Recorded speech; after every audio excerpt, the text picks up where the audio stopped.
So hello everyone, welcome to our channel. So बच्चों, आज हम लोग करने वाले हैं क्लास 12 बिजनेस स्टडीज के अंदर चैप्टर नंबर 3 यानी कि बिजनेस एनवायरनमेंट का one shot detailed revision. I hope कि चैप्टर नंबर 1 और 2 बहुत अच्छे से पढ़ के आ चुके होंगे। राइटिंग प्रैक्टिस के साथ तुम लोगों ने उन दोनों ही चैप्टर्स को प्रिपेयर कर लिया होगा। तो बच्चों चलो अब स्टार्ट करते हैं अपना छोटू मोटू प्यारा सा चैप्टर नंबर 3। और आपको पता है चैप्टर नंबर 1, 2, 3 तीनों मिलाकर आपके एग्जाम में आते हैं 16 मार्क्स के, यानी कि जब आप इस चैप्टर को कंप्लीट कर लेंगे तो 16 मार्क्स की तैयारी आपकी बहुत बढ़िया तरीके से हो चुकी होगी। तो चलो लगाओ अपनी फटाफट से अटेंडेंस, क्योंकि हमें होना है अपने बिजनेस स्टडीज के एग्जाम में क्या, विजयी भव। तो चलिए लगाइए फटाफट से अपनी अटेंडेंस। तो बच्चों अब आपको तो पता है ना, आपकी काजल मैम कोई भी चीज नहीं छोड़ने वाली है जो आपके मार्क्स डिडक्ट करे। और मुझे पता है कि तुम लोगों को ये सारी चीजें याद करने में बड़ी परेशानी होती है, तो ये मजेदार एक्रोनिम्स जो तुम्हें मैं प्रोवाइड करती हूँ, जरा इसको लिख लो फटाफट से या स्क्रीनशॉट ले लो, क्योंकि जैसे जैसे टॉपिक्स आएंगे क्या करना होता है, जैसे जैसे टॉपिक्स आएंगे आपको खुद अपने हाथ से एक्रोनिम लिखनी है और सारे पॉइंट्स को वहां पर नोट डाउन करना है। और आपको पता है आपने पूरे साल भी चाहे समरी नोटबुक नहीं बनाई, बट अगर आप मेरी इन वीडियोस के साथ भी आप वो सारी बातों को फॉलो कर रहे हैं ना, तो आपकी समरी नोटबुक इसी वीडियो के साथ बन जाएगी।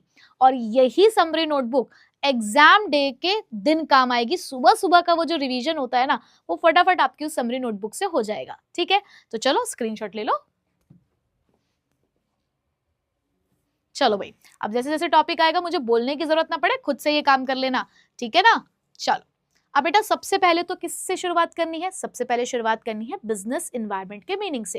अब बिजनेस एनवायरनमेंट का मीनिंग अगर मुझे समझना है तो इसको ऐसे समझना होता है कि देखो, जैसे कि हम लोग भी किसी एक एनवायरनमेंट में रहते हैं, ये एनवायरनमेंट हमें परेशान करता है, तकलीफ देता है ना कई बार, कि अचानक से तो कभी कभी हमारे भगवान जी इतनी तेज धूप कर देते हैं और हमें लगता है कि अरे यार गर्मी आ गई, अब तो मजा आ गया।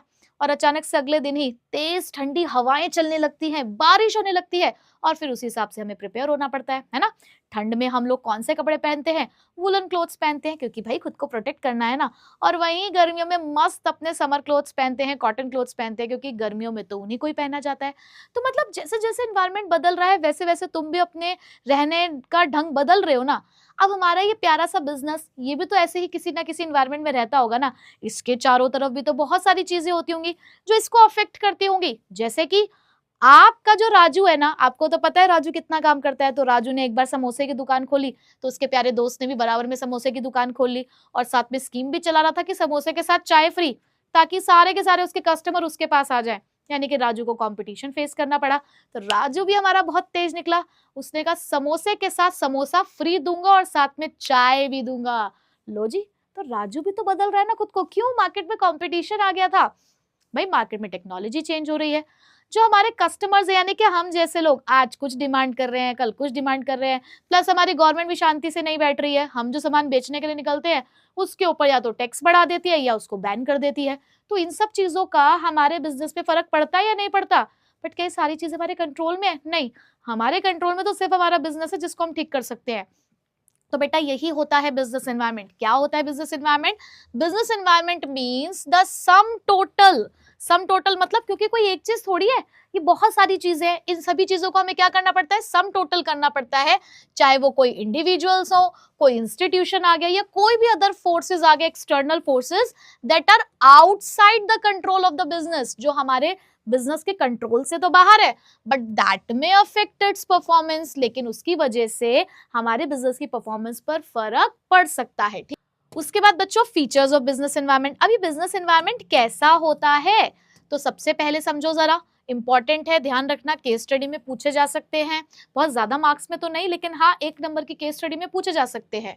तो सबसे पहले totality of the external forces. अब अभी तो बात करी सम टोटल है, जो डेफिनेशन पड़ी थी ना, फर्स्ट पॉइंट बिल्कुल वही है कि जितने भी एक्सटर्नल फोर्सेस है, बिजनेस एनवायरनमेंट उन सभी को मिला जुला कर बनता है, जो हमारे कंट्रोल में तो नहीं है, बट ये हमारी परफॉर्मेंस को अफेक्ट जरूर कर रहा है। ठीक है, उसके बाद ये जो एक्सटर्नल फोर्सेस की हम लोग बच्चे बात कर रहे हैं ना, ये एक्सटर्नल फोर्सेस 2 तरीके के हैं, स्पेसिफिक और जनरल फोर्सेस। स्पेसिफिक यानी कि जो हमारे बिजनेस को डायरेक्टली अफेक्ट करता है, directly day to day business को अफेक्ट करता है। जैसे कि आज राजू के पास 10 कस्टमर थे, कल को वो कस्टमर 100 हो गए, तो क्या उसका बिजनेस अच्छा नहीं हुआ? डायरेक्टली राजू के बिजनेस को अफेक्ट किया ना उसने। राजू के सप्लायर ने सामान महंगा कर दिया, राजू के सप्लायर ने। तो एक बात बताओ, क्या इसका इफेक्ट राजू के बिजनेस पे नहीं पड़ रहा? राजू के सप्लायर ने उसको सामान देने से मना कर दिया, पड़ रहा है ना। तो स्पेसिफिक फोर्सेस वो फोर्सेस होते हैं बेटा जो डायरेक्टली आपके बिजनेस को अफेक्ट करते हैं in your day to day business, जैसे कि आपके investors, competitors, customers. But general forces का मतलब होता है इन जनरल इनडायरेक्टली वो आपके बिजनेस को अफेक्ट कर रहा है। जैसे कि गवर्नमेंट ने अपनी कोई नई पॉलिसी इंप्लीमेंट करी, गवर्नमेंट ने टैक्स रेट चेंज किया, या टेक्नोलॉजी मार्केट में चेंज हो चुकी है, या फिर जैसे कि फेस्टिवल का टाइम आ चुका है, या मैं कहूं कि जो हमारी स्टॉक मार्केट है उसके अंदर चेंजेस आ रहे हैं, तो ये इन जनरल हर तरीके के बिजनेस को अफेक्ट कर रहा है, ठीक है। तो इनडायरेक्टली तो जनरल फोर्सेस के अंदर आते हैं हमारे social environment, political environment, economical environment, legal environment और टेक्नोलॉजिकल एनवायरनमेंट, जो आपके बिजनेस को अफेक्ट करता है इनडायरेक्टली। तो ये बात ध्यान रखनी है, जनरल इनडायरेक्टली करता है और स्पेसिफिक डायरेक्टली करता है, ठीक है। उसके बाद बेटा ये जितने भी फोर्सेस है ना, ये जितने भी एलिमेंट्स हैं, जितने भी पार्ट्स हैं हमारे बिजनेस एनवायरनमेंट के, वो आपस में इंटर रिलेटेड है, यानी कि एक दूसरे पर डिपेंड करते हैं। कैसे डिपेंड करते हैं? जैसे कि आजकल क्या है ना, हम लोग बहुत ज्यादा कॉन्शियस हो गए बहुत सारी चीजों को लेकर। जैसे कि आजकल अगर हम अपनी फिटनेस के लिए बहुत ज्यादा कॉन्शियस हो गए हैं, तो मार्केट में उन्हीं तरीके के प्रोडक्ट्स आपको देखने को मिल जाते हैं। यानी कि एक ट्रेंड आया मार्केट में, एक नया ट्रेंड आया और उसी ट्रेंड को फॉलो करने के लिए कुछ प्रोडक्ट्स की डिमांड बढ़ गई। तो trend is a part of social environment, और किसी प्रोडक्ट की डिमांड बढ़ जाना इज इकोनॉमिक एनवायरनमेंट, ठीक है। तो आपस में एक दूसरे के साथ लिंक करते हैं हमारे जितने भी बिजनेस एनवायरनमेंट है वो। जैसे कि यहाँ पर लिखा हुआ है कि अवेयरनेस आई हेल्थ केयर के लिए, जिसने बहुत सारे प्रोडक्ट्स की डिमांड बढ़ा दी उन्हीं चीजों से रिलेटेड। किसी किसी की डिमांड को कम कर दिया तो किसी किसी की डिमांड को बढ़ा दिया, ठीक है। उसके बाद अब ये बहुत ध्यान से पढ़ना, ये जो आपके सामने आए हैं ना, ये चारों के चारों ही मैं तो कहूंगी कि बहुत इंपॉर्टेंट है। और स्पेशली ये तीन जो है ना, इसमें बच्चा सबसे ज्यादा गलती करता है, तो बहुत ध्यान से समझना इन तीनों फीचर्स को। जैसे कि पहला फीचर है डायनामिक, ठीक है। अब डायनामिक का मतलब क्या होता है बेटा? डायनामिक का मतलब होता है चेंज। हमेशा डायनामिक का मतलब क्या समझना है आपको? चेंज, कि कुछ चेंज हो रहा है। चेंज किस में हो रहा है? किसी एग्जिस्टिंग चीज में हो रहा है। आप ऑलरेडी कुछ काम कर रहे हो, उस काम में कोई चेंज आया जिसको आपको एक्सेप्ट करना है, उसके साथ अपने आप को अडेप्ट करना है। सो दिस इज डायनामिक, ठीक है। सो डायनामिक का मतलब क्या है कि बिजनेस एनवायरनमेंट ना हमारा ऐसा ही है, बदलता रहता है, ये वक्त के साथ बदल जाता है और हमें अपने बिजनेस को उसके अकॉर्डिंग बदलना होता है। सो business environment is dynamic and it keeps on changing. जब भी चेंज की बात हो रही है बेटा, तो वो क्या है? आपका डायनामिक है। With the change in the technology, जैसे कि टेक्नोलॉजी का बदलना, आपके कंज्यूमर्स के प्रेफरेंस में चेंज आ जाना, ये आप काम कर रहे हो। क्या ये ऐसी कोई चीज है जिसको आप प्रेडिक्ट नहीं कर सकते थे? क्या मतलब आप ऐसे सोचोगे अच्छा यार टेक्नोलॉजी चेंज हो गई, तुमने सोचा ही नहीं था, अरे यार कस्टमर अब ये डिमांड कर रहा, हमने तो सोचा ही नहीं था। अरे यार ऐसा थोड़ी होता है, बिजनेस करते करते बहुत सारी चीजें ऐसी होती हैं जो चेंज होती रहती हैं। तो ये तो एक यूजुअल चीज है, बस ये है कि हाँ बदलाव आ रहा है। सो बदलाव तो जरूरी है ना जिंदगी में, तो वो डायनामिक है। बट जब मैं बात करूंगी ना बेटा अनसर्टेनिटी की, तो अनसर्टेनिटी कुछ ऐसी फ्यूचर हैपनिंग्स होंगी जिसको हम प्रिडिक्ट नहीं कर पा रहे हैं, या कुछ एकदम से हटकर कुछ अलग से अगर हो गया है तो वो आपका अनसर्टेनिटी है। तो डायनेमिक और अनसर्टेनिटी को मिक्स नहीं करना है, ठीक है। सो क्या है? Business environment is largely uncertain at it is difficult, keywords ही हमारे ये, difficult to predict the future happenings, जहां पर हम फ्यूचर हैपनिंग्स को प्रिडिक्ट नहीं कर पा रहे हैं कि क्या होगा, तो वो अनसर्टेन है, ठीक है। Such as frequent environmental changes in the field of technology and fashion industry. अब देखो ये वाली फील्ड्स ऐसी हैं जो अनसर्टेन है। फैशन इंडस्ट्री बहुत ज्यादा अनसर्टेन है, तो यहां पर आप कह सकते हो कि एक अनसर्टेनिटी है उन इंडस्ट्रीज के अंदर, क्योंकि वहां पर कुछ नहीं कह सकते कि क्या हो जाए, किस तरीके के चेंजेस आ जाएं, या किस तरीके की आपकी बिजनेस सिचुएशन आ जाए, ये कहना बहुत मुश्किल है। तो जो चेंज प्रिडिक्ट करना मुश्किल है वो अनसर्टेन है ना। लेकिन जो चेंज हमारा एज यूजुअल हमारे बिजनेस के साथ जुड़ा है वो हमारे लिए डायनामिक है, ठीक है। उसके बाद कॉम्प्लेक्सिटी। अब कॉम्प्लेक्सिटी का मतलब क्या है? कितना सब कुछ आ रहा है, क्या आसान है इसको पढ़ना? एक ही दिन में मैं तुम्हें कह दूं ना कि बेटा अपने जो बिजनेस स्टडीज की बुक है, दोनों बुक है आपकी, पार्ट ए और पार्ट बी, 12 के 12 चैप्टर एक ही बारी में एक ही सांस में पढ़ के लग जाओ तुम, सबको समझ लो एक ही दिन में, बेटा बहुत मुश्किल होता है। पहली बार अगर पढ़ रहे हो तो बहुत मुश्किल है। इसलिए हम लोगों ने क्या किया कि अगर हमें आपको मैनेजमेंट पढ़ाना था तो हमने पार्ट ए सिर्फ मैनेजमेंट का दिया आपको, जिसमें हमने पांचों फंक्शंस के अलग अलग चैप्टर बनाए ताकि आप हर एक चैप्टर की इंपॉर्टेंस अलग से समझ सको और ये देखो कि इसकी क्या इंपॉर्टेंस है हमारे मैनेजमेंट के अंदर। तो बेटा यहाँ पर भी वो ये समझा रहे हैं कि बिजनेस एनवायरमेंट थोड़ा सा कॉम्प्लेक्स होता है, डिफिकल्ट होता है। अगर एक साथ इसको पढ़ने की कोशिश करोगे तो नहीं समझ पाओगे, तो इसलिए हमने इसको कैसे पढ़ना है, पार्ट्स में डिवाइड करके। So business environment is complex phenomenon which is easier to understand in parts. Parts में पढ़ना आसान है, but it is difficult to understand in totality. Since the business environment consists of, ये है एक और की line, consists of various interrelated and dynamic forces. अब ये लाइन देख के ना बच्चा interrelatedness लिखाता है, ये वर्ड दिख गया, अरे मैडम इंटररिलेटेड था, डायनामिक था, वही दोनों है, पर वो पॉइंट कौन सा है, कॉम्प्लेक्सिटी। तो बेटा वो यहाँ समझा रहे हैं कि क्योंकि बिजनेस एनवायरनमेंट क्यों कॉम्प्लेक्स है, क्योंकि वहां पर देखो आपस में एक दूसरे से जुड़े हुए हैं, एनवायरनमेंट इंटर रिलेटेड है, डायनामिक फोर्सेस हैं बहुत सारे यहाँ पे।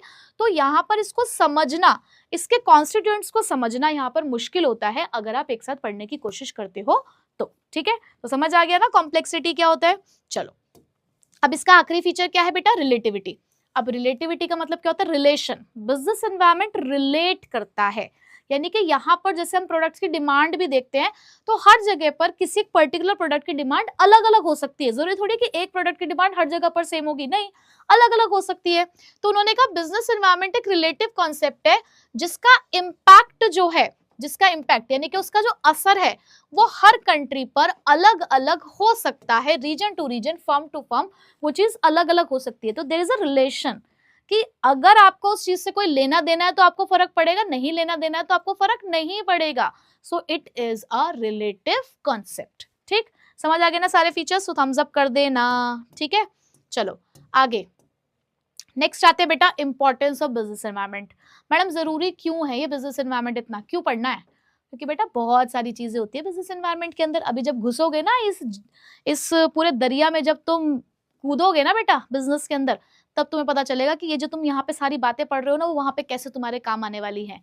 ठीक है, तो क्यों इंपॉर्टेंट होता है जरा समझो। सबसे पहला पॉइंट क्या कहता है, वो ये कहता है business environment enables a firm to identify the opportunities to get the first mover advantage. तो पहली बात, अपॉर्चुनिटी क्या है? अपॉर्चुनिटी वही है जिसका तुम्हें फायदा उठाना है, पर तुम फायदा उठाओगे कैसे जब तुम्हें पता ही नहीं चलेगा। अपॉर्चुनिटी तुम्हारे सामने वो सुनहरा अवसर है जिसको तुम्हें पहचानना है बिजनेस करते टाइम। सो अपॉर्चुनिटीज को बोला गया these are the positive external trends. क्या होता है अपॉर्चुनिटी, क्या होता है, क्या होता है पॉजिटिव एक्सटर्नल ट्रेंड। लिख रहे हो नहीं लिख रहे हो, लिख लेना साथ साथ। ठीक है, कुछ बात अगर यहाँ नहीं भी लिखी हुई है और मैं बोल रही हूँ ना, तो बेटा लिख लो, सब कुछ लिखा नहीं जा सकता ना यहाँ पे, कुछ बातें तुम्हें लिखनी पड़ेंगी, इससे ये पता चलेगा तुम कितने जाग रहे हो, जागो ग्राहक जागो हो भी हो या नहीं, है ना। तो क्या है बेटा opportunities, positive external trend that में इम्प्रूव योर परफॉर्मेंस, जो आपकी परफॉर्मेंस को इम्प्रूव कर सकता है। आपने सुनहरे मौके को पहचानना है, लेकिन किससे पहले पहचानना है, अपने कॉम्पिटिटर से पहले। इससे पहले कि राजू प्रियंका से बात कर ले, इससे पहले कि राजू प्रियंका से बात कर ले, हमारे श्याम ने प्रियंका को अपना नंबर पहुंचा दिया, अपॉर्चुनिटी का फायदा उठा लिया ना, getting the first mover advantage. तो बेटा बिजनेस एनवायरनमेंट क्या कहता है, बिजनेस एनवायरनमेंट कहता है कि मेरे पास बहुत सारी अपॉर्चुनिटीज हैं, जरूरत है कि तुम उसको समय से पहचानो और उस मौके का फायदा उठाओ और मार्केट में लीडर बन जाओ। जैसे कि बहुत ही ट्रेडिशनल एग्जांपल है जो आपकी एनसीईआरटी बुक में भी दिया हुआ है, मारुति उद्योग का। एक टाइम पे मारुति उद्योग ही वो एक ऐसी कंपनी थी जिसने ये पहचाना कि यहाँ पर बहुत सारी जरूरत है किसकी, स्मॉल कार की, क्योंकि हमारे पास मिडिल क्लास पॉपुलेशन बहुत ज्यादा है। तो ऐसे में स्मॉल कार हमें लेकर आनी चाहिए, तो वो स्मॉल कार लेकर आए और मार्केट में लीडर बन गए। और ऐसे ना जाने कितनी सारी कंपनीज ने ये काम किया ना। किसी ने देखा ना कि ऑनलाइन फूड डिलीवरी होनी चाहिए थी, जिसने पहले देखा उसने मार्केट में धूम मचा दी। किसी ने पहले देखा होगा ना कि यार ऑनलाइन एजुकेशन आनी चाहिए, मार्केट में धूम मचा दी। किसी ने देखा होगा कि ऑनलाइन कैब बुक हो जानी चाहिए, तो मार्केट में धूम मचा दी। तो भाई जो पहले पहचानेगा वही धूम मचाएगा, है ना, और उसी को कहेंगे हम धूम मचा ले। अब बेटा मार्केट में अपॉर्चुनिटी तो है, बट प्रियंका का भाई भी तो वहीं खड़ा हुआ है कि देखूं जरा कौन आ रहा है इसको परेशान करने के लिए। तो बेटा ये कहता है कि बिजनेस एनवायरनमेंट इसलिए भी देख लेना क्योंकि यहाँ पे आपको आइडेंटिफाई करने होंगे थ्रेट्स, और यही तुम्हें देंगे खतरे की घंटी, यही बजाएंगे खतरे की घंटी। तो यहाँ पर वो कहते हैं कि बिजनेस एनवायरनमेंट के अंदर अगर अपॉर्चुनिटीज है ना, तो थ्रेट्स भी है। अब थ्रेट क्या होते हैं मैडम, बेटा थ्रेट होते हैं नेगेटिव एक्सटर्नल ट्रेंड दैट में हिंडर योर परफॉर्मेंस। अब मैडम हिंडर क्या होता है, लिख लो जरा, हिंडर क्या होता है। हिंडर का मतलब होता है डिस्ट्रॉय, खराब कर सकते हैं आपकी परफॉर्मेंस को। अगर आपने उस खतरे को नहीं देखा तो बेटा प्रियंका के भाई तो तुम्हारी खूब पिटाई लगाने वाला है। तो यहाँ पर बिजनेस एनवायरनमेंट कहता है कि अगर मार्केट में कोई नया कॉम्पिटिटर आता है तो देखो ना आ रहा है, तैयारी करो कि क्या करोगे। एक नई मल्टीनेशनल कंपनी मार्केट में एंटर हो रही है अच्छे प्रोडक्ट के साथ, अच्छी टेक्नोलॉजी के साथ, तो तुम्हें क्या करना है, तुम्हें अपने प्रोडक्ट को और अच्छा बनाना है, पहले से उसकी एडवर्टाइजिंग करनी शुरू कर दो ताकि तुम उस खतरे के साथ लड़ सको। तो बिजनेस एनवायरनमेंट कहता है कि हम ना अवेयरनेस लेकर आते हैं ताकि हमारे मैनेजर्स जो हैं वो अपने ऑर्गेनाइजेशन को उसी के हिसाब से प्रिपेयर कर सके और थ्रेट्स को पहचान के टाइम पर उनके लिए ये खतरे की घंटी का काम कर सके। जैसे कि बजाज ऑटो ने बहुत सारे इंप्रूवमेंट्स किए अपने टू व्हीलर्स के अंदर जब अदर कंपनीज ऑटो इंडस्ट्री में एंटर कर रही थी, ठीक है। उसके बाद it helps in tapping the useful resources. अब एक बात बताओ, तुम्हें ये सब कुछ कहाँ से मिल रहा है?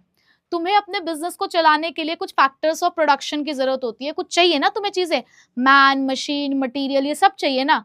और अल्टीमेटली तुमको आउटपुट भी बेचना है सोसाइटी में, तो सब कुछ कहाँ से मिल रहा है? इसी इन्वायरमेंट से तो मिल रहा है। तो यहाँ तुम उन रिसोर्सेज को ले पाते हो, इसीलिए बिजनेस एनवायरनमेंट पढ़ना जरूरी है। सो business environment is a source, ये सोर्स है तुम्हारे लिए बहुत सारे रिसोर्सेज का। कौन कौन? Man, machine, money, raw material, power, ये सारी चीजें तुम्हें यहीं से मिलती हैं। तो जब तुम बिजनेस एनवायरनमेंट को समझोगे तो एक एंटरप्राइज उस हिसाब से अपनी पॉलिसी बना पाएगी, सही रिसोर्सेज को एक्वायर कर पाएगी और फिर उनको आउटपुट में कन्वर्ट कर पाएगी। ठीक, चलो उसके बाद क्या करना है भाई? उसके बाद बहुत तगड़ा काम करना है। क्या? It helps in कॉपिंग with the rapid changes. भाई जैसे जैसे चेंजेस आ रहे हैं उसके साथ कदम से कदम मिलाकर चलना है। अब तुम्हें कहा, तुम्हें एक बहुत ही ज्यादा वो इन्फॉर्मेशन आएगी और डिजिटल चेकिंग होगी, डिजिटल चेकिंग होगी, बच्चे सारे परेशान, पढ़ाई लिखाई छोड़कर सब ऑनलाइन लगे पड़े हैं, एक दूसरे से बात कर रहे हैं, रील्स देख रहे हैं, इधर उधर की यूट्यूब वीडियोस देख रहे हैं, क्या होगा क्या होगा। अरे तुम्हें चेक करना था क्या पेपर? तुम किस लिए देख रहे हो? तुम्हें तो ठीक है देखो, इसलिए देखो कि भाई अगर ऑनलाइन चेकिंग होगी तो हमें क्या करना है। तो तुमने क्या किया? तुमने अपनी प्रेजेंटेशन सुधारी। आपकी मैडम ने आपको क्या बताया कि ऐसे ऐसे प्रेजेंटेशन करके आनी। क्यों भाई? एक चेंज आ रहा है, उस चेंज के साथ हमें भी थोड़ा सा बदलना है, पूरा बदलने की जरूरत नहीं पड़ रही है, हमें थोड़ा सा बदलना है। तो ये क्या है? It helps in कॉपिंग with the rapid changes. अगर मुझे ही नहीं पता होगा कि भाई ये चेकिंग वेकिंग क्या है तो मैं तुम्हें कैसे बताऊंगी? तो मैंने पढ़ा ना, मैंने बिजनेस एनवायरनमेंट को एनालाइज किया क्योंकि मुझे तो जानना है ना, मेरे लिए तो ये बात जरूरी है ना जाननी, क्योंकि मुझे चेक करना है ना। करना है, पता नहीं करना है नहीं करना है, क्यों भाई? लेकिन जानकारी तो जरूरी लेनी है। क्यों? क्योंकि ये जानकारी तुम तक भी पहुंचानी है ताकि हम भी कदम से कदम मिलाकर चल सके उन चेंजेस के साथ। तो बिजनेस एनवायरनमेंट ये कहता है कि पढ़ो बिजनेस एनवायरनमेंट को। क्यों पढ़ो? क्योंकि यहाँ बहुत सारे चेंजेस हो रहे हैं और बहुत तेजी से हो रहे हैं, जैसे कि मार्केट कंडीशन बदल रही है, ब्रांड लॉयल्टी कम होती चली जा रही है। तो आपको इन चेंजेस के साथ कदम से कदम तभी मिला पाओगे जब आप इस बिजनेस एनवायरनमेंट को समझोगे, एग्जामिन करोगे, suitable course of action design करोगे। ठीक, चलो अब अगला काम क्या है? It helps in assisting planning and policy formulation. अब ये प्लान करने में मदद करता है, ये पॉलिसी बनाने में भी मदद करता है। अब वो कैसे होता है? देखो, बिजनेस एनवायरनमेंट तुम्हें अपॉर्चुनिटी भी दिखा रहा है, बिजनेस एनवायरनमेंट तुम्हें थ्रेट भी दिखा रहा है। वो ये भी बता रहा है कि देखो ये सुनहरा मौका है, वो ये भी दिखा रहा है कि देखो ये खतरा है। तो तुम इस मौका जो दिख रहा है तुम्हें, सुनहरा मौका, और जो खतरा दिख रहा है, इसको ध्यान में रखते हुए तुम प्लान करोगे, दिमाग में ऑब्जेक्टिव सेट करोगे और उन ऑब्जेक्टिव्स को पूरा कैसे करना है उसके लिए पूरा एक कोर्स ऑफ एक्शन डिजाइन करोगे, स्ट्रैटेजी बनाओगे ना एक तरीके से। तो देखो, तो बिजनेस एनवायरनमेंट को जब आप एनालाइज करते हो, समझते हो, तो उसके बेसिस पर आप प्लानिंग करते हो। प्लानिंग का मतलब क्या होता है? फ्यूचर के बारे में सोचना। पॉलिसी का मतलब होता है कुछ डिसीजन लेना। आप कुछ डिसीजन लोगे, कुछ गाइडलाइंस बनाओगे अपने ऑर्गेनाइजेशन में ताकि आप अपने बिजनेस को सही तरीके से चला पाओ। ठीक, उसके बाद it helps in improving the performance. साथ साथ ये तुम्हारी मदद करेगा कि तुम अपनी परफॉर्मेंस को इम्प्रूव कर सको। बच्चों देखो भाई, वही आदमी सक्सेसफुल होगा जो बदलती हुई दुनिया के साथ खुद भी बदलेगा, लेटेस्ट टेक्नोलॉजी को अडेप्ट करेगा और अपने परफॉर्मेंस को टाइम टू टाइम इंप्रूव करेगा, है ना। अब तुम सोचो कि नहीं भाई हम तो पुराने तरीके से काम करेंगे, हमें नहीं करना नए तरीके से काम, तो भाई मार्केट में टिक नहीं पाओगे। और इसके बहुत तगड़े तगड़े एग्जाम्पल है तुम्हारे सामने। हाल फिलहाल में नोकिया का एग्जाम्पल हो गया, एक ओनिडा कंपनी हुआ करती थी बेटा, एक टाइम पे मतलब धूम मचाते थे ये लोग, लेकिन लोगों ने ना क्या किया कि बदलाव नहीं किया अपने अंदर। इन्होंने सोचा कि चलना कौन कर रहा है बदलाव, हमारा तो नाम बन चुका है, हमें कोई क्या ही कह देगा। अब देख लो कोई क्या ही कह देगा, कहाँ हो तुम लोग फिर? अब गए ना, गए, उड़न छू हो गए। क्यों? Time to time business environment को देखा नहीं, परफॉर्मेंस को मॉनिटर किया नहीं, तो क्या ही करोगे। तो बिजनेस एनवायरनमेंट आपकी बहुत मदद करता है कि भाई कॉन्टिन्यूसली उसको मॉनिटर करो, अडॉप्ट करो उन सभी बिजनेस प्रैक्टिसेस को, और तभी आप आज भी सक्सेसफुल होगे, फिर उसके बाद आप continuously longer period of time के लिए आप सक्सेसफुल हो पाओगे। ठीक है बच्चों, तो इंपॉर्टेंस समझ आ गई होगी। चलो आगे बढ़ते हैं, अगला इंपॉर्टेंट टॉपिक जिससे क्वेश्चन आने के सबसे ज्यादा चांसेस होते हैं, dimensions of business environment. Case study में बोर्ड का फेवरेट क्वेश्चन। ठीक, ओके। तो बेटा 5 डायमेंशंस होते हैं हमारे पास, इकोनॉमिक, सोशल, पॉलिटिकल, लीगल और टेक्नोलॉजिकल। बात करती हूँ सबसे पहले मैं इकोनॉमिक इन्वायरमेंट की। तो बेटा इकोनॉमिक इन्वायरमेंट क्या है हमारे पास, इकोनॉमी से जुड़ा है, एक ऐसा इन्वायरमेंट जो कहीं ना कहीं इकोनॉमी में कुछ हलचल मच रही है और वो हलचल हमारे बिजनेस को अफेक्ट कर रही है। जैसे कि मान लो बैंक ने होम लोन सस्ते कर दिए। अब होम लोन सस्ते कर दिए तो क्या हुआ, हम जैसे लोग सपनों का घर बनाने की इच्छा है, अब मिल रहा है ना लोन सस्ते में मिल रहा है, तो हम पहुंच गए बैंक के पास, अरे बैंक लोन दो, हमें अपने सपनों का घर बनाना है। अब जब बहुत सारे लोग पहुंच गए बैंक के पास सपनों का घर बनाने के लिए, लोन लेने के लिए, तो ऐसे में जो कंस्ट्रक्शन इंडस्ट्री है उनको भी तो एक अवसर मिला, भाई कस्टमर आ रहे हैं कि हमें घर दो बना के। तो देखो एक जगह पर चेंज आया, उसका बिजनेसेस पे फर्क पड़ा ना। बैंक रेट्स का चेंज हो जाना इकोनॉमिक एनवायरनमेंट है, बट कंस्ट्रक्शन इंडस्ट्री को अब यहाँ पर मौका मिला अपनी परफॉर्मेंस इंप्रूव करने का। ये क्या है, उस बिजनेस की परफॉर्मेंस के अंदर चेंजेस तो हो रहे हैं, तो इकोनॉमी में चेंज हुआ, उससे हमारे बिजनेसेस में भी चेंज होता है। इन्फ्लेशन आ रहा है, महंगाई बढ़ रही है, तो महंगाई बढ़ने की वजह से रॉ मटेरियल महंगा मिल रहा है, कॉस्ट बढ़ रही है, तो ये एक नेगेटिव परफॉर्मेंस दे रहा है हमारे बिजनेसेस को। तो कहीं ना कहीं जितने भी हमारे इकोनॉमिक एनवायरनमेंट के अंदर जो उसके एलिमेंट्स हैं या उसके कंपोनेंट्स हैं, वो हमारे बिजनेस की परफॉर्मेंस को अफेक्ट करते हैं। तो आपको वो याद करके जाने कुछ मेन, जैसे कि मैंने आपको पहले भी बहुत सारे लिखवाए हैं, जैसे कि रेट ऑफ इंटरेस्ट है, इन्फ्लेशन रेट है, किसी की डिस्पोजेबल इनकम है हमारे लोगों की, मॉनेटरी पॉलिसीज है, स्टॉक मार्केट के इंडेक्सेस हैं, ये सारे वो इकोनॉमिक फैक्टर्स हैं जो हमारे बिजनेस फर्म्स को अफेक्ट करते हैं। अब बात करती हूँ सोशल एनवायरनमेंट की। सोशल एनवायरनमेंट है तो सोसाइटी से जुड़ा होगा। सोसाइटी से क्या क्या हो सकता है जुड़ा, हमारे कल्चर, हमारे वैल्यू सिस्टम्स, हमारे रीति रिवाज, ट्रेडिशन, ट्रेंड आ रहा है कोई इस तरीके का, तो ये सारी चीजें बिजनेसेस के परफॉर्मेंस को अफेक्ट कर, जैसे कि फेस्टिवल्स के टाइम पे कुछ चीजों की डिमांड ज्यादा बढ़ जाती है, कोई ट्रेंड आ जाता है तो चीजें ज्यादा बदल जाती हैं। तो बस यही सब चीजें आती हैं, और भी उसके अंदर हमारे पास कुछ चीजें हैं जैसे कि कस्टम हो गया, हमारे बिलीफ हैं, literacy rate, educational level, lifestyle, values, कोई सोशल ट्रेंड जो चल रहा है, ये सारी चीजें ही बिजनेस की परफॉर्मेंस को अफेक्ट करती हैं। ठीक, उसके बाद टेक्नोलॉजिकल एनवायरनमेंट पहचानना सबसे आसान होता है, सबसे आसान, कि जब भी तुम्हें कुछ नया होता हुआ दिखे, कि नए तरीके से काम हो रहा है, इनोवेशन आ रहा है, किसी इन्वेंशंस हो रहे हैं, तो वहां पर आप मान लेना कि टेक्नोलॉजिकल एनवायरनमेंट है। तो टेक्नोलॉजिकल एनवायरनमेंट के अंदर वो सारी चीजें होती हैं जहां पर साइंटिफिक इंप्रूवमेंट है, नए नए तरीके आ रहे हैं गुड्स और सर्विसेज को मैन्युफैक्चर करने के, जैसे कि एलईडी, स्मार्ट एचडी टीवी की यहाँ पर डिमांड आई, एलसीडीज को हटाए गए, वो मोटे मोटे जो हमारे थे वो हटाए गए, अब आजकल एआई चल रहा है। तो ये सब क्या है, टेक्नोलॉजिकल एनवायरनमेंट। उसके बाद आता है पॉलिटिकल और लीगल। ध्यान से समझना, इस दोनों में बच्चे सबसे ज्यादा गलती करते हैं, पॉलिटिकल को लीगल और लीगल को पॉलिटिकल लिख कर आते हैं। ध्यान से समझो, यह है पॉलिटिकल एनवायरनमेंट। पॉलिटिकल एनवायरनमेंट के अंदर हम लोग अपनी गवर्नमेंट की बात करते हैं, हमारी जो सरकार है उससे रिलेटेड हम लोग यहाँ पर बातें करते हैं, जहां पर हम सरकार का एटीट्यूड कैसा है हमारे बिजनेस के लिए, वो हमारे बिजनेस के लिए पॉलिसी क्या बना रहे हैं, हम उस पर ध्यान देते हैं। ठीक है, so it includes the political condition, जैसे कि जनरल स्टेबिलिटी बनाना, हमारी कंट्री में शांति बनाए रखना, उनका एटीट्यूड क्या है हमारी बिजनेस के टुवर्ड्स, इसको हम लोग पॉलिटिकल एनवायरनमेंट में काउंट करते हैं। अब जैसे कि पॉलिटिकल स्टेबिलिटी, हमारी जो देश है उसके अंदर बहुत शांति है, स्टेबिलिटी है, तो यहाँ पे इन्वेस्टर्स जो होते हैं वो इन्वेस्ट करना चाहेंगे एक ऐसी कंट्री में। लेकिन अगर कोई ऐसी कंट्री जहाँ पे उथल पुथल मचा हुआ है, मतलब सरकारें गिर रही हैं या सरकारों में लड़ाई झगड़ा चल रहा है, विपक्षी दल कुछ कर रहा है, मतलब कुछ ऐसा हो रहा है जिससे वो देश जो है वो अफेक्ट हो रहा है, तो ऐसे में इन्वेस्टर्स वहां पे इन्वेस्ट नहीं करना चाहेंगे, है ना। अब जैसे कि हमने पढ़ा था इकोनॉमिक रिफॉर्म्स आए थे 1991 के अंदर, तो बेटा वो एक पॉलिटिकल एनवायरनमेंट का पार्ट था, क्योंकि वहां पर सरकार ने कुछ किया देश के लिए। ठीक है, समझ आ गई ये बात आपको।